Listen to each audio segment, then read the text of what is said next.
that are confronting us, if you come to think of it, it's not necessarily izinyoka. Izinyoka or illegal connections, they contribute toward load reduction. The pressure that is placed on the distribution infrastructure.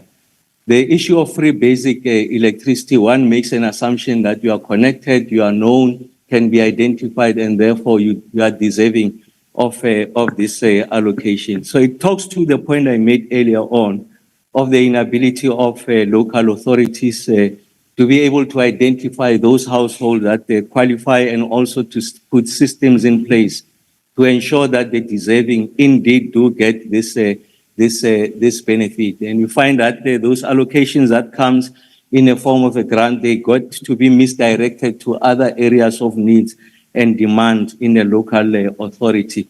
So it is important that we are able to resolve that question, how you identify them, who qualifies, how you identify them, and ensure that the benefit flows to them. So as we speak now, the 10 million versus 2 million that are receiving suggests that you are not sitting with a money problem now.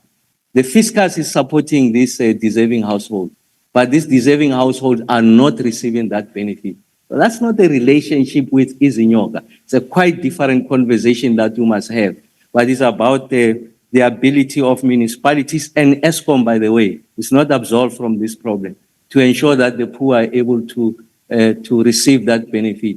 And I think technology is going to allow us an opportunity to provide that benefit to the poor. And then the second conversation is how we're going to expand access and ensure that those newcomers into the grid also benefit from this. The issues of izinyokas deals with illegality and the pressure on the system. And thank you, Honourable Minister. Load reduction.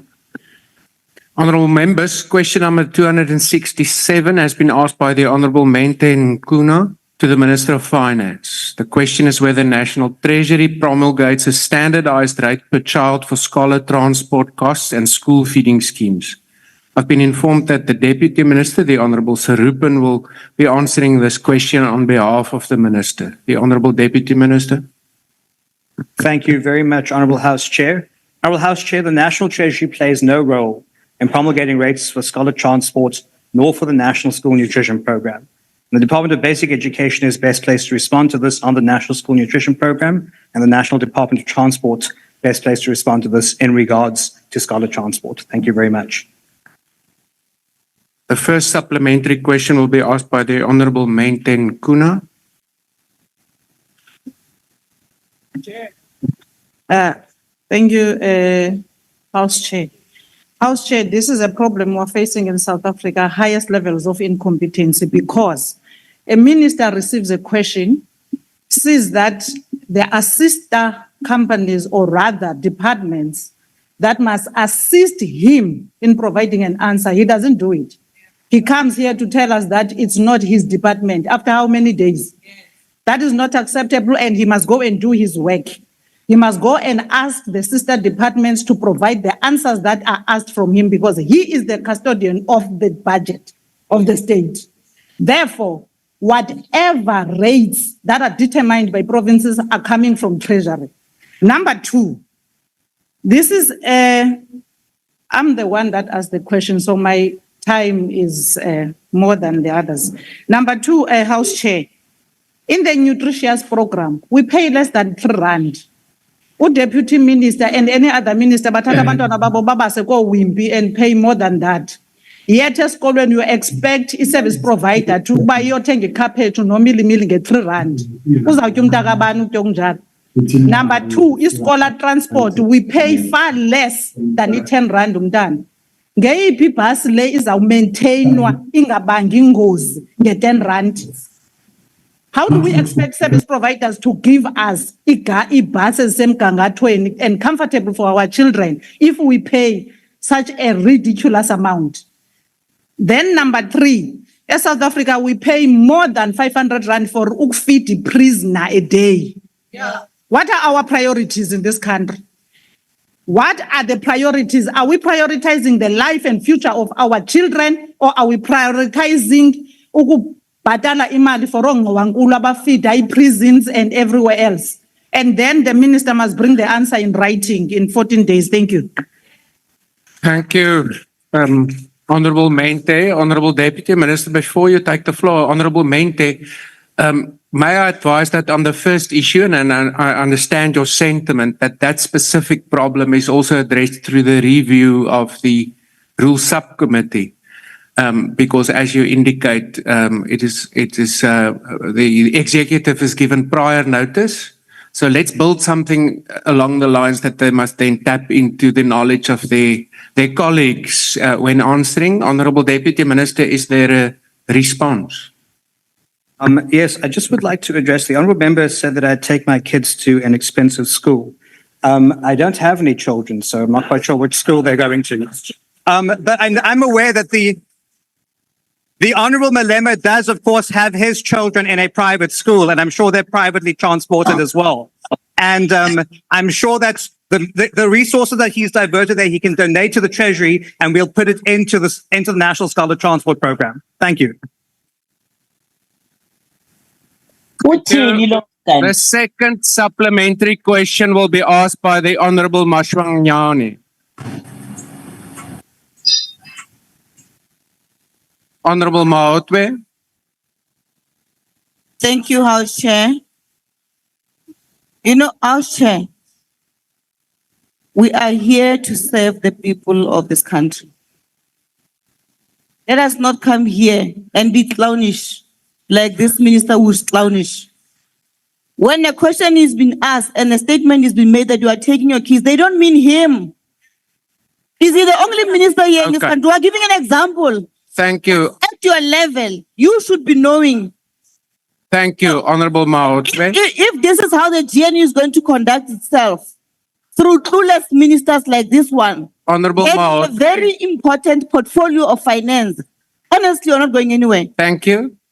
Honourable Maotwe, I think the difficulty came in right from the start when the Deputy Minister indicated that this is not part of his department's responsibilities. As I said, I understand your frustrations. He has responded. The Honourable Maswanyane. Honourable Nkalipi. Is that on the same matter?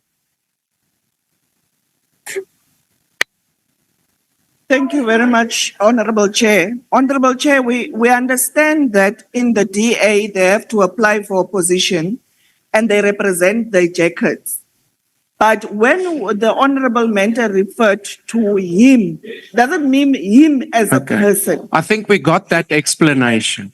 Written to you, we have written to you a letter stating of the quality answers that we are getting from these ministers. Yeah. That are daily, are just Thank getting you. and drop. No, I'm not done. You can't do Yeah, that. but you're repeating, unfortunately, the same point.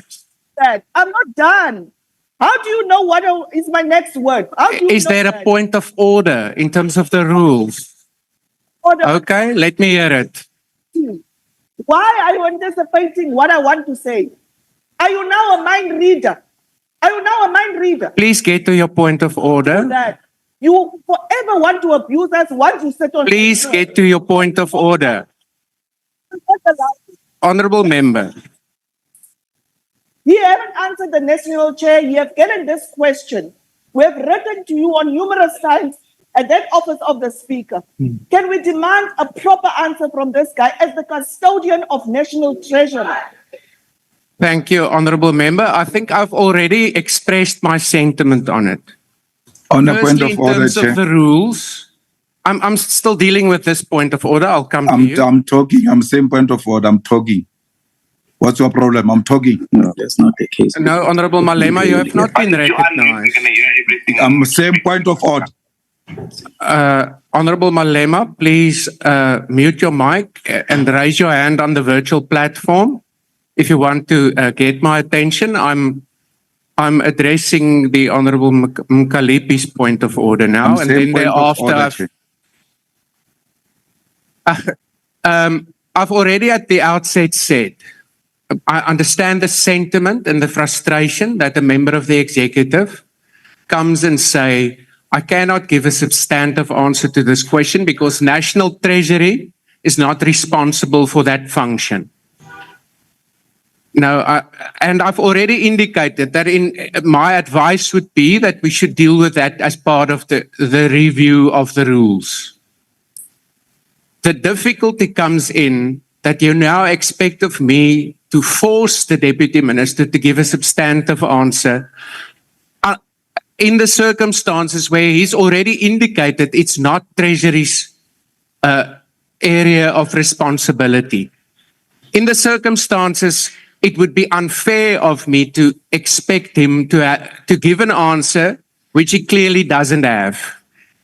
So that is the ruling. You're welcome to once again express your frustration in a letter to the Speaker. I think she's well aware of that frustration.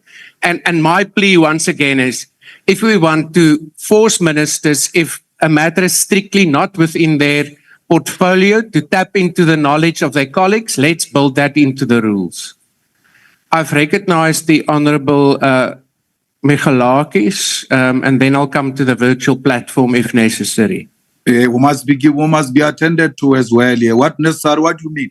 We're Thank you, all in House Parliament here. House Virtual Chair. or fiscal, we're all in Parliament. House Chair, there are rules in the House for a very good reason, and that is to ensure that the House does not, in the end, Chair, lose no, all no. decorum. We're not Chair, going to be you are harassed by chair. these whites here. There Honorable members. was before this one. No, Honorable members, I recognize the Honorable Michalakis before the Honorable Malema unmuted, which is not in terms of the rules allowed. House Chair. you are Honorable member, unfair. please take your seat. No, you are unfair. I've already indicated that I will go to the Honorable Malema. He was before him. No, unfortunately, he was not. Him. He was not. No. Please take your seat so that we can proceed with the business of the day.